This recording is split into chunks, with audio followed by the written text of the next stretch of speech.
back of the rim. Got it! Oh, the slam! Oh, using Curry way downtown.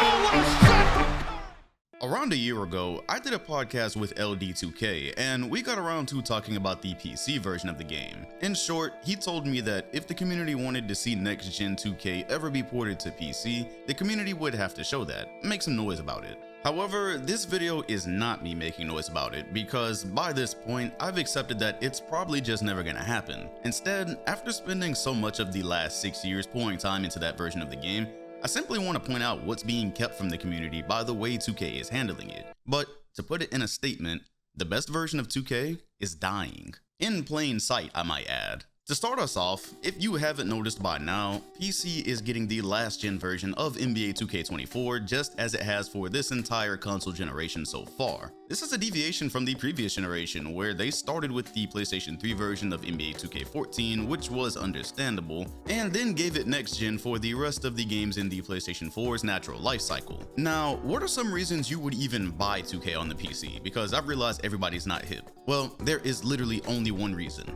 mods. Nobody's getting that version to play Rec, Pro-Am, competitive online. No, that's stupid. Most of you and your friends play on PlayStation and Xbox, and being that cross-platform hasn't been a thing until this upcoming release, nobody would logically buy a PC 2K to log serious online hours. Now, what exactly is it that mods do? They make the game superior, literally in any offline facet that you could imagine. Cyberfaces, better. Courts, better. Customization options, better. Rosters, better. That My NBA Eras mode that made it possible to start the NBA in different generations to do redrafts and sims, whatever you want to do, that feature that we just got in NBA 2K23. We were basically doing that back in NBA 2K20 on PC, and after spending a year with it on NBA 2K23, I can definitively say you could get more detailed with it using mods. The fact that the base mode for this exists now, and it's pretty good to be honest, but the community can't improve on it? That is simply a net negative for my league players. So let's take me for an example. In any given year, I was buying at least 2 versions of 2K. I'm getting PlayStation, of course, because that's where I play mainly. I may buy Xbox if I want to play the game a day early for content, but up until last year, I'm also buying PC, because that's just the preferred place to do offline things. Hell, even if I wasn't creating content, I'd still be doing that. How many players out there would you suppose are like me and are likely to stop spending money with PC because 2K won't upgrade the game? Furthermore, as 2K, why wouldn't you want your community to have more options to have fun and make content with your product? Okay, so let's go through some related concepts. Hacking. Yes, in the past, if you got online using PC, you're probably running into some weird shit. It wasn't that hard to get on using something that isn't supposed to be there, but once again, PC online is almost totally irrelevant to the community, so outside of some bans and suspensions, I don't see how it's that problematic. My latest theory is that they had to have been working on cross-platform for some years now, and they knew that it was coming. So if you're that worried about hacking and don't want PCs in on the cross-platform business when it drops, it probably makes sense that you don't want to spend years porting the next-gen version only to have to run into that problem. Of course, I don't actually know how hard it would be to just not have cross-platform capabilities on the PC version. I believe that's doable. And again, just in case you've been told, it's false information. People are not getting PC just to go online and hack. It's a small number of people. The main reason you buy PC is to customize, mostly offline. Speaking of the online component being irrelevant, I'd venture to assume they're not profiting much from VC sales on this platform. If you're buying this game so you can mod Blacktop and My League, you're probably not spending a dime customizing an online player or my team lineup that nobody really cares about. Finally, it's literally just not a secret that there are many cases where the modders simply outdo the devs for whatever the reason may be. Modders having more times than devs to hone in specific cyberfaces often results in a far more detailed project that enhances the experience. I personally don't think 2K likes it very much when some kid sitting at his desktop spits out like 5 different versions of LeBron for you to use in a My League that almost all look better than the 2 or 3 you get in the vanilla version. So purely from a business standpoint, how would you go about rectifying all these issues? You simply let the PC version die. And it's working. How much PC content have you seen me produce in the last year or 2?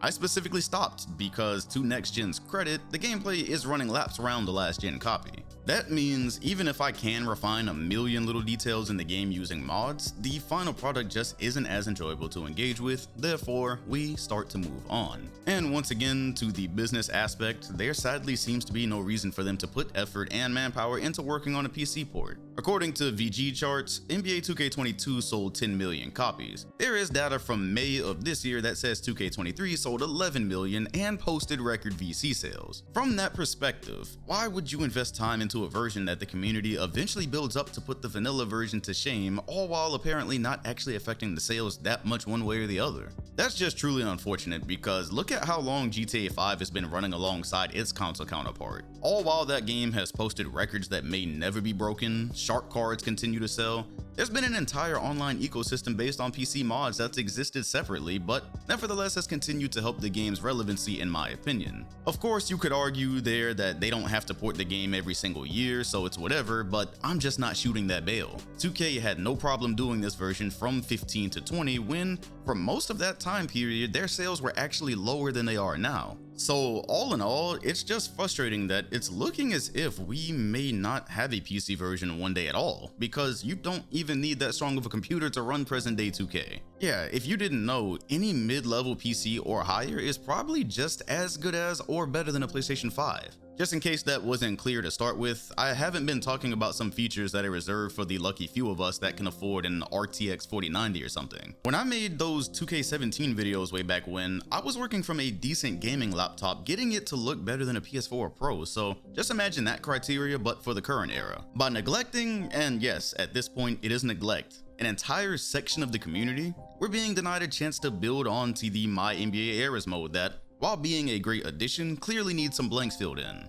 Blacktop has been pretty much irrelevant for nearly a decade now, and while you might think that means nothing, I've seen modders turn that into an entire separate game mode that's inspired content creators to work with the game more. You get to add cool little details like new splash screens to keep the game fresh, gear that will never be in the vanilla version, college adaptations that could be incorporated into offline modes. There's so much that could be done with this game around the time of year that everyone gets sick of playing the same two modes. But if the systematic dismantling of 2K's best version of the game is any indication recently, it's surely going the way of the dinosaur.